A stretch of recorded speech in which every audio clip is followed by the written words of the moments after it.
And I think she, in part, is going to talk about trying to guess from her abstract differences in healthcare quality and availability. I can't help tell you, when I flew here yesterday, I was reminded about the fact that people who are on airplanes are very different, on average, than the two places I live. I live in New York and I live in California, and I can simply tell you that people on airlines are much less healthy. On average, they weigh a lot more. There's no question about that. And they eat lousy junk food. So context of healthcare is tremendously important, and I think we're going to hear something about that. But I just want to point out that if you naively took the association I just showed you, you'd conclude that airplanes are bad for your health. And this is called selection bias, and I don't think that it's necessarily true. Risa. Thank you.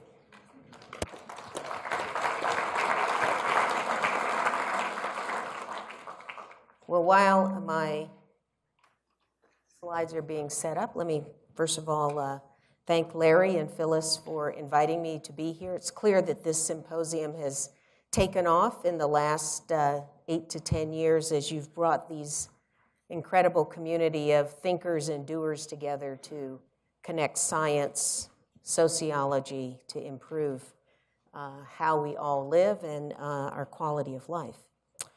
I do want to say, Charles, I was very taken by your introduction and your emphasis on healthcare, but I'm going to talk about health, not healthcare.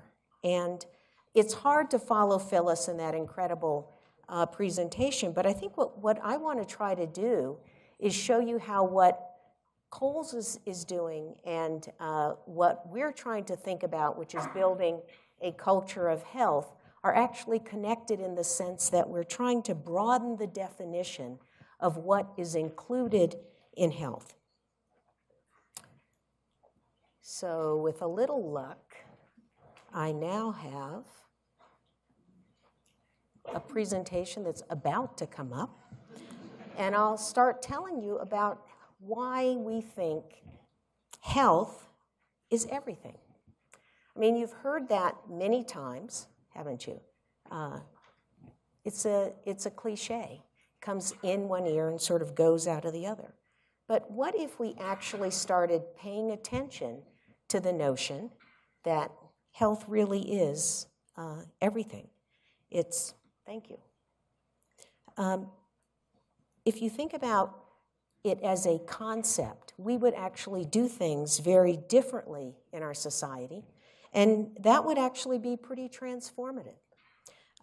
Because most people still think about health as simply not being sick.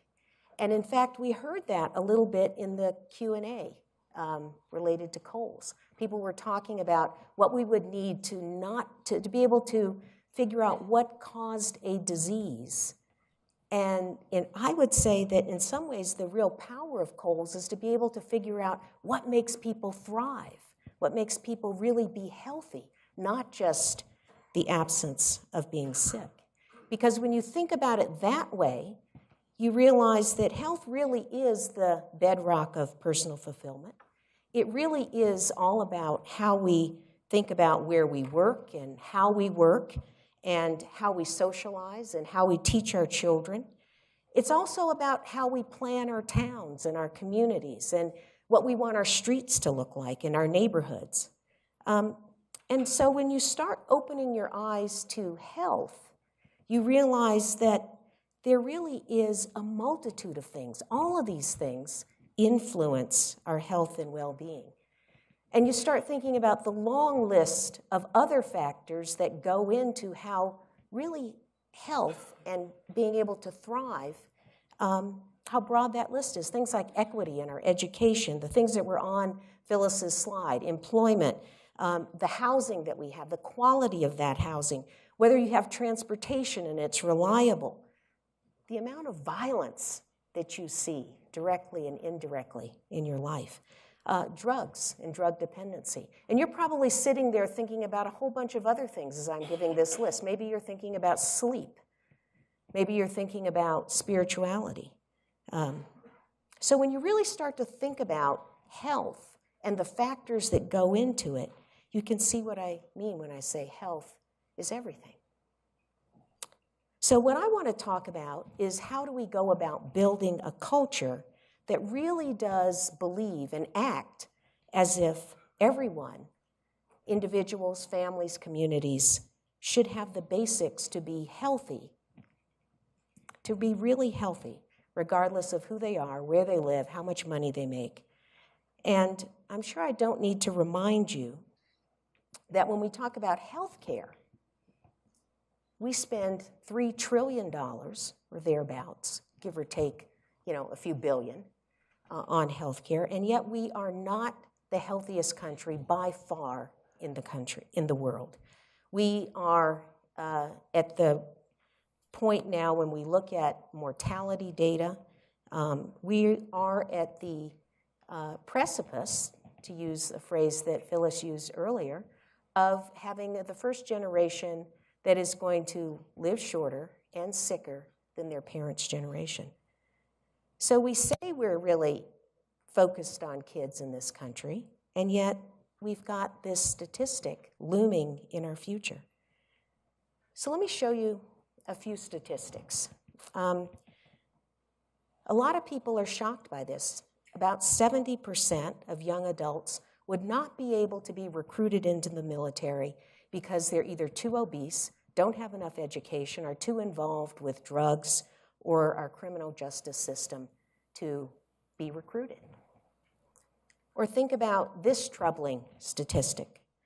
More than 2/3 of our children have been exposed to violence, significant violence, either directly or indirectly in the past year, the year preceding this study in JAMA that was in 2014. And that's important because exposure to violence is an adverse childhood experience, a so-called ACE. And ACEs are associated with future drug use, with alcoholism, with more chronic illness, and with suicide.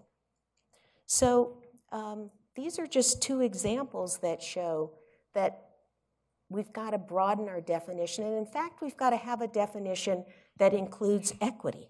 Because without the basic building blocks of being able to have access to healthy diets, to housing, transportation, safe neighborhoods, those things that were on Phyllis's slide, we're not going to ever be able to be a healthy nation. Now, Phyllis alluded to the fact that we like to say your zip code is as important as your genetic code in determining how well and how long you're going to live. And she showed you this slide from Denver, and so I'm not going to dwell on it, but let me just make a different point about those 11 years between one side of Denver and the other.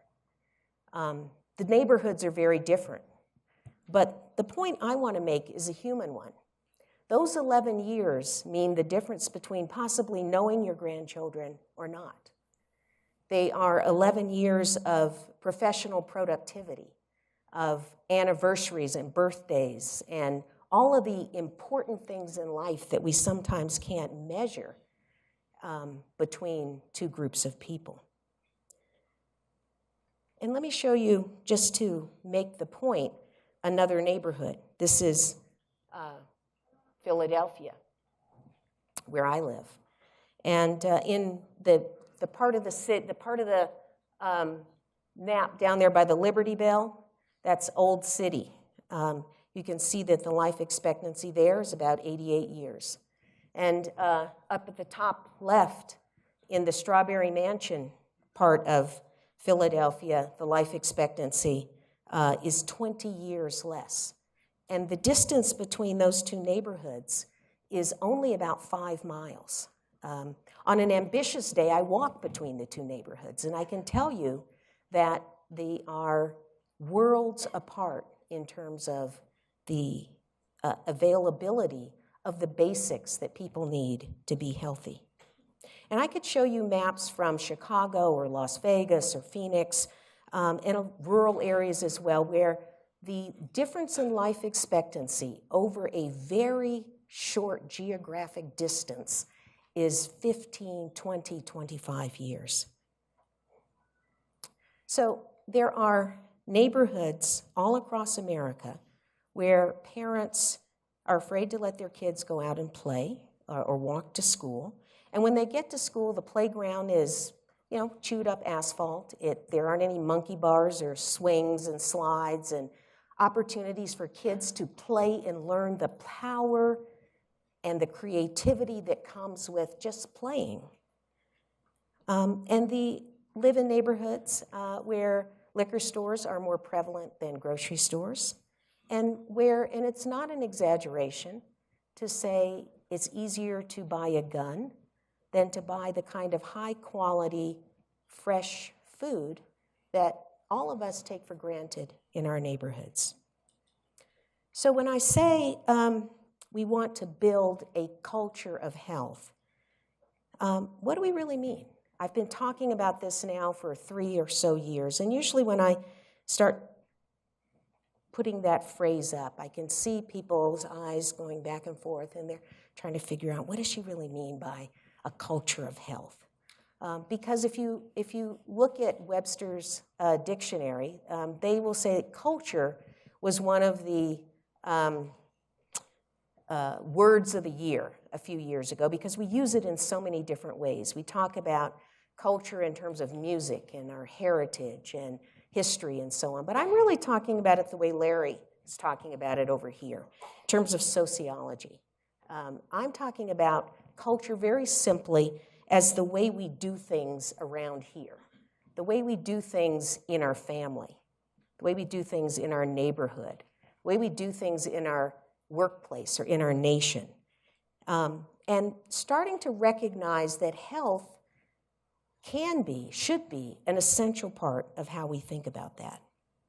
And when we think about the differences in our communities, rural, urban, we have to view a culture of health as trying to intentionally design those places so that they encourage and don't discourage being healthy. So think about this.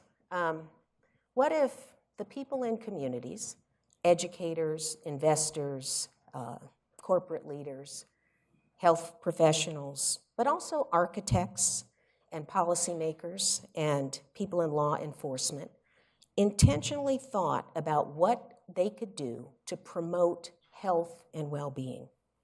And what if we not only tried to provide our kids not just the promise of upward mobility, but actual tools in the community to do that? What if we actually got different sectors in our society, moms as well as corporate leaders, to work together to create a kind of national movement around health? That's what we think it's going to take to create a strong, sustainable culture of health that, by the way, is probably going to take as long or longer than the core study. The key here is that it's not going to be any one sector. It's not going to just be healthcare. It's not going to just be policymakers. It's not going to just be educators. It's going to mean intentionally and inclusively working across sectors and doing it at a local level, because that's where people can really relate to each other and understand what it will take to create those connections. We're a big country, and if we're going to build cultural change, it has to happen in ways that people feel benefits them, doesn't leave people out, and respects the differences that we have across the country. Now, this is a big, audacious goal, no question, but the good news is that there are already places around the country that are doing this, and especially in Colorado. So one of the things I want to try to do in my remaining time is to tell you a little bit about what's going on in Colorado, and also lay out a framework for how people, particularly those who don't see themselves as being in the health world, can get engaged in building a culture of health. So this is the framework that we've developed, Robert Wood Johnson Foundation, along with the RAND Corporation, and many experts from around the country to try to show the interconnectedness of building health and show that health is really the sum of multiple parts. Things like building a shared value of health, creating cross-sector collaboration, creating communities that are more equitable and healthier, and then integrating healthcare systems along with public health and social health as well. The framework is intended to help people who are not working in health, but may already be doing things that are actually building a culture of health, see what they're doing that will make a difference. And most importantly, it's intended to show them that equity, which circles this, is a critical component to creating a culture where we actually can all be healthier. You know, I know that Colorado is kind of a individual responsibility, you know, put your boots on and get on the horse and ride and all of that, run. And individual responsibility is critically important to health. There's no question about that. But it's also true that the choices we make are based on the choices that we have. And if you don't give people choices that allow them to have those basics, they often start behind and stay behind. And that's why we think that equity is such a critical component of this framework. So what I'd like to do is spend just a little bit of time walking through each of these areas and then pull it all together and have a few minutes for questions. So the first one, creating a shared value of health. I mean, this is really trying to, as I said, get people to understand that creating health really requires us to think about health in most of everything that we do, and that it can make a difference for people in their actions. And I like to think of it in some ways as trying to create this wave, the way you see in sports stadiums, where a few people stand up and, you know, you maybe don't stand up that time. It takes a few times, but then you can get a wave going. And to do that, we have to have folks understand some of the basic small areas where we've already created a wave, and then how to create it beyond that. So some examples that all of us know: smoking. We're sitting in this auditorium. It is smoke-free. As I walked on, the campus is smoke-free. We have created a different set of expectations when it comes to things like seat belts and children being in seats in the car. I mean, how many of you who are my age or older can remember your mother putting her arm out like that so that, you know, if the car stopped suddenly, you wouldn't careen through the windshield, right? We don't do that anymore. And again, I'm going to reveal my personal history, but how many of you can remember driving down the highway and seeing people, or yourself, throwing litter out the car window? We just don't do that anymore. It's an affront to what we think about as our cultural values. And now I think when we think about health, we've got to start thinking about those social connections that are sometimes peripheral to what we see as health, as being a critical component of that shared value in health. I think if we can do this, we will have a time, you know, about when the Cole study is completing or moving to its next phase, when our kids will look back on cities that were designed for cars rather than people walking and think that that's laughable. And yet I can tell you in Princeton, which is a very affluent community, there are places where there are no sidewalks. So people cannot safely walk places because it's designed for cars, not for people. So those are some of the shared values that we may need to change. The second, fostering cross-sector collaboration for well-being of everyone, means focusing on the importance of collaborations that include sectors that we usually don't think of as being in health. And here's where Colorado has really been at the forefront for many years. And its foundations like the Colorado Health Foundation and the Colorado Trust that have invested a lot in promoting these ideas across communities. And so I'd like to highlight a couple of them. I don't have time to go through all of them, but just a couple. Here's a housing development in Marisopa. It's a mixed income development that is in one of those communities that was on the map in Denver, Alma-Lincoln Park. And the idea here is to have a combination of low-income housing and market-rate housing, but also to do it in a way that involves the residents. So the Denver Housing Authority started this, but then they very quickly got people in the community engaged, and not just people who were related to housing, but they included artists and business leaders, and they asked residents, what do you really want in your community? And that led them to talk to gardeners and botanists and to propose a project that built a healthier building, but also a healthier community in a way that people could stay connected. So they have community gardens. And the community gardens grow spices and vegetables that you can't get at the local market that are important to the ethnic groups in that area. But they also have a childcare facility right on campus.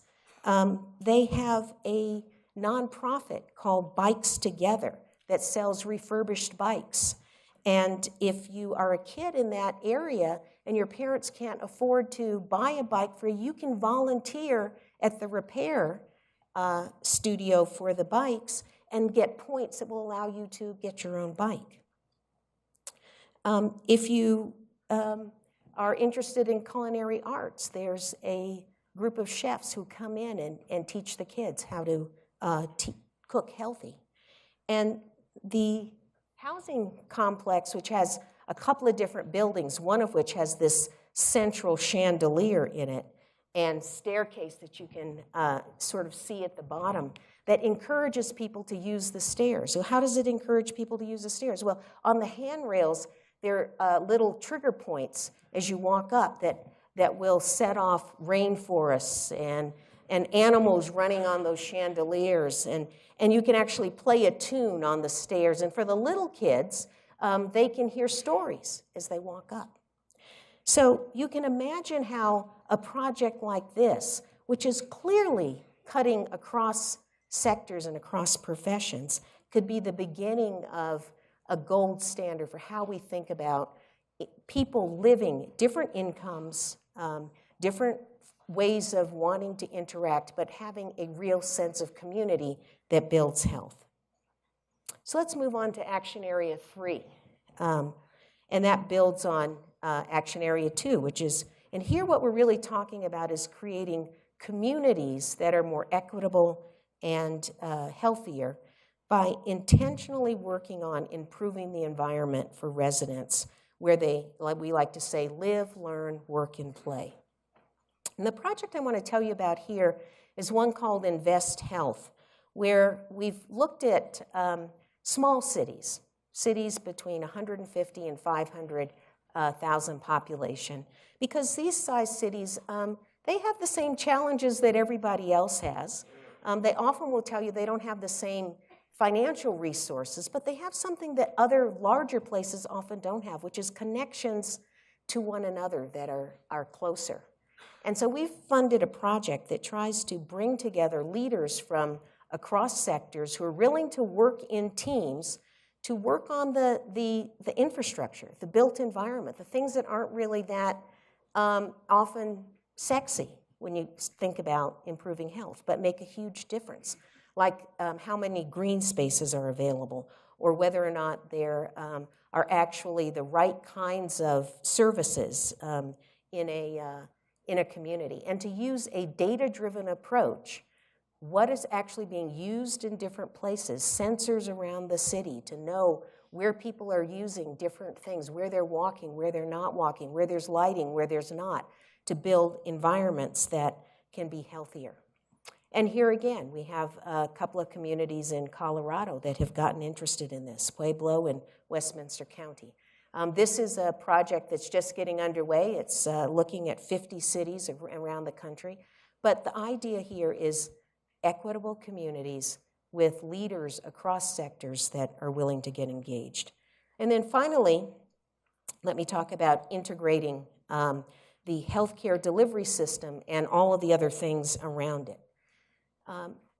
I don't need to tell you that this is important, but let me just give you an example of how the medical community is starting to see that it's important.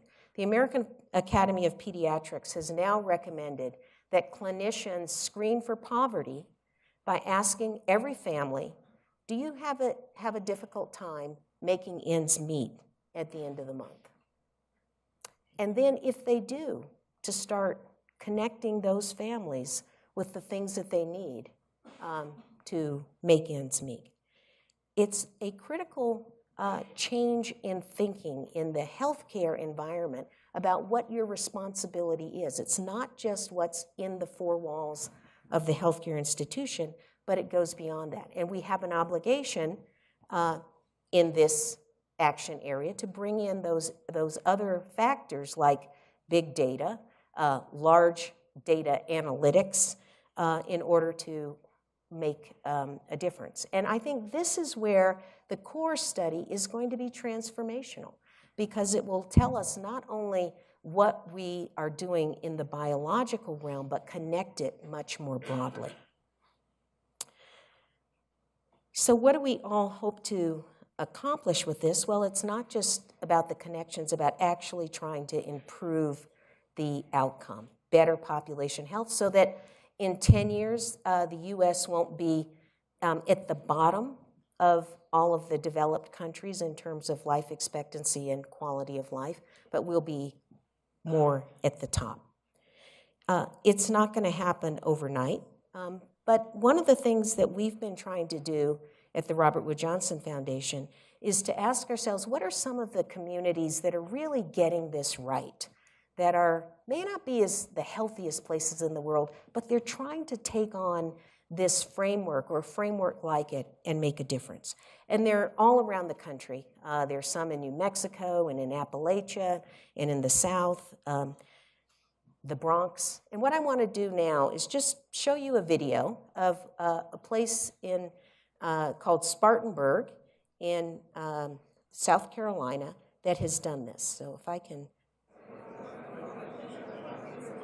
Okay, we're gonna, let me just tell you what you would have seen. And for those of you who were having coffee and your breakfast in this auditorium just before we all got started, you got to see part of it. So you know there is really a video there that describes a place called Spartanburg that came to the realization that the people in their community who were in the county jail were also the people who had some of the most difficult and challenging behavioral health problems, who were also the people who were using the most health care resources. And so these three different components of their small community that had never talked to each other started collaborating.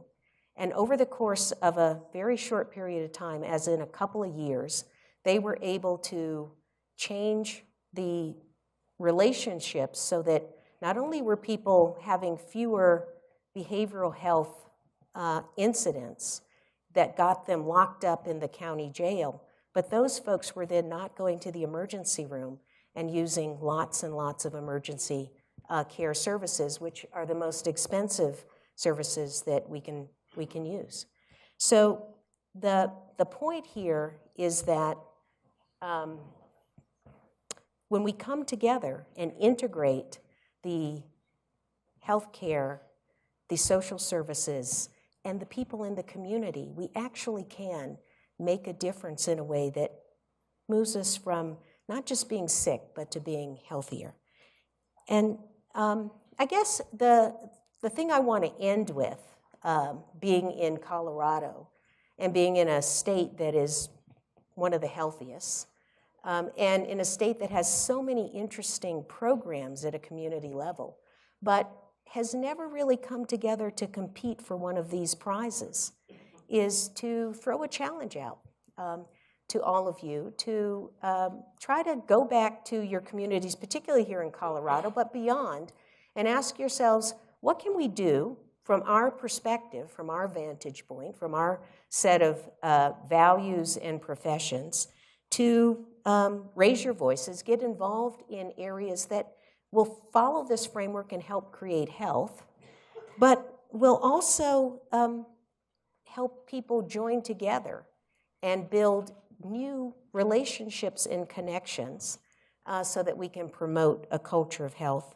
And probably most importantly, recruit people and partners from places that you wouldn't have thought to build a culture of health. Because I think that's the only way in the long run we're going to have a place where we all will be able to realize what I think most of us want, is to not only have the absence of illness, but to really to thrive and to be healthy in the truest sense of the word. So with that, thank you so much for inviting me.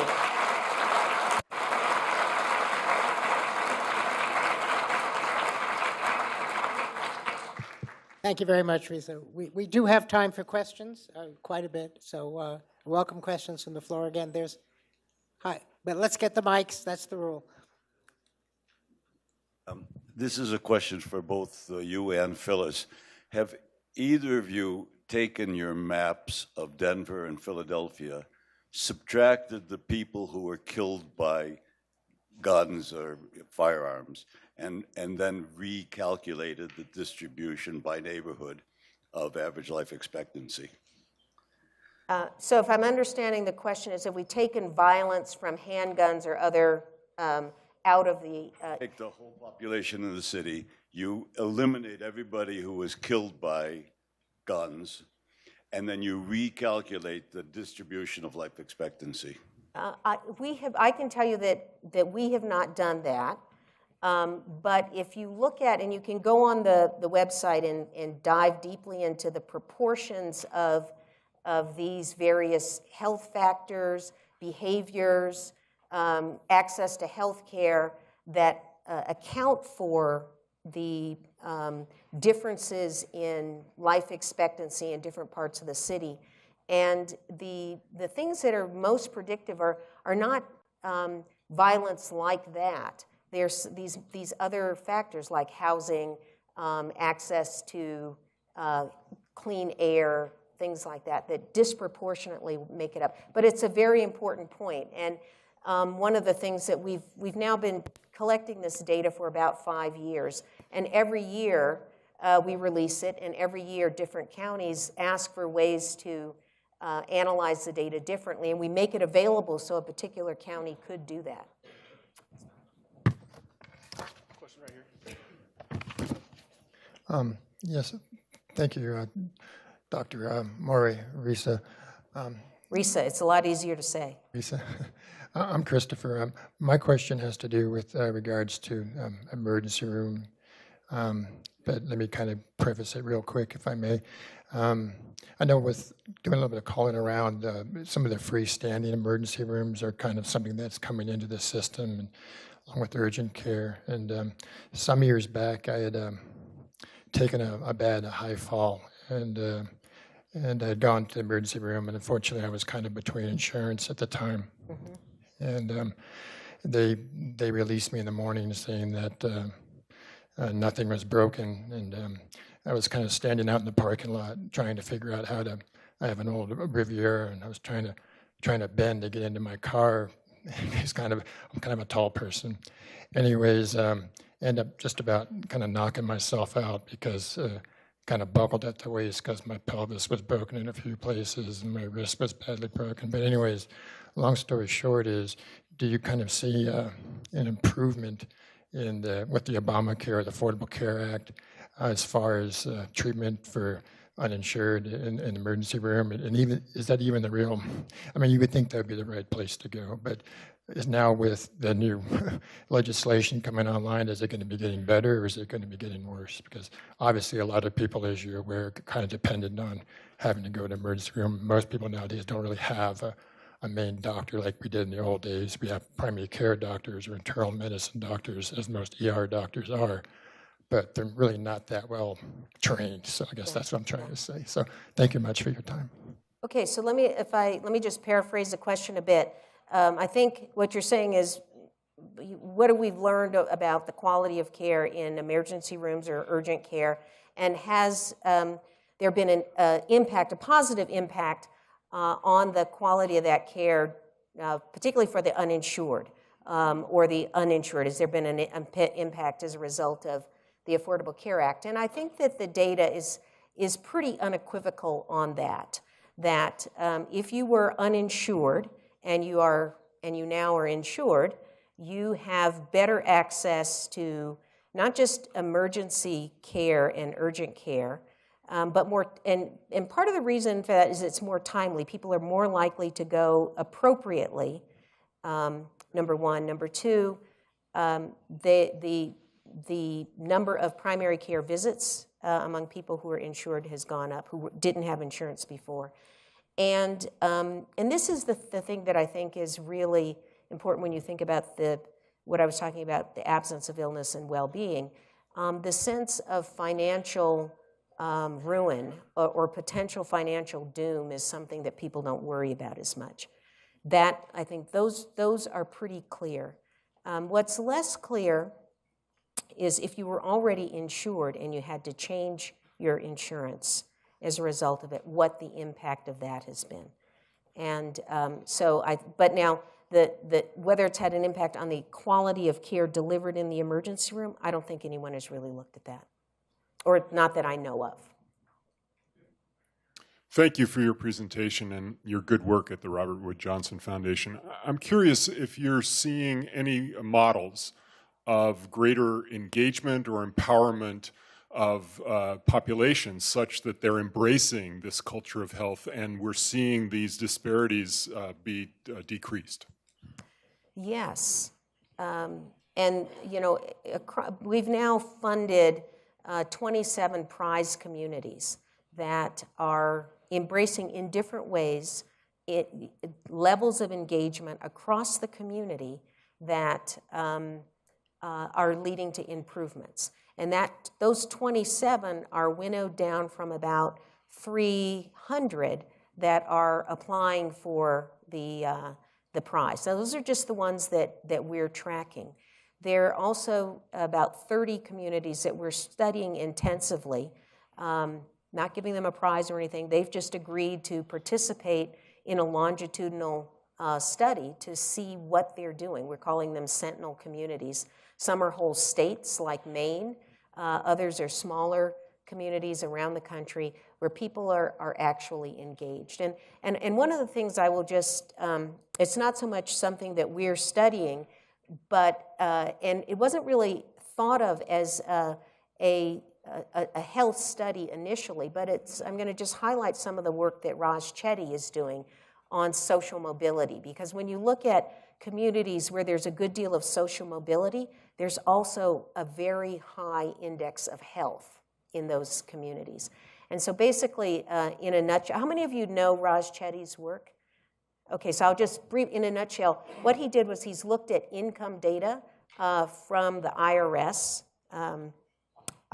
data over 40 years, and looked at families that moved from one area that had low social mobility. In other words, kids did not make more at age 26 than their parents did at age 26, compared to communities where there wasn't a lot of mobility.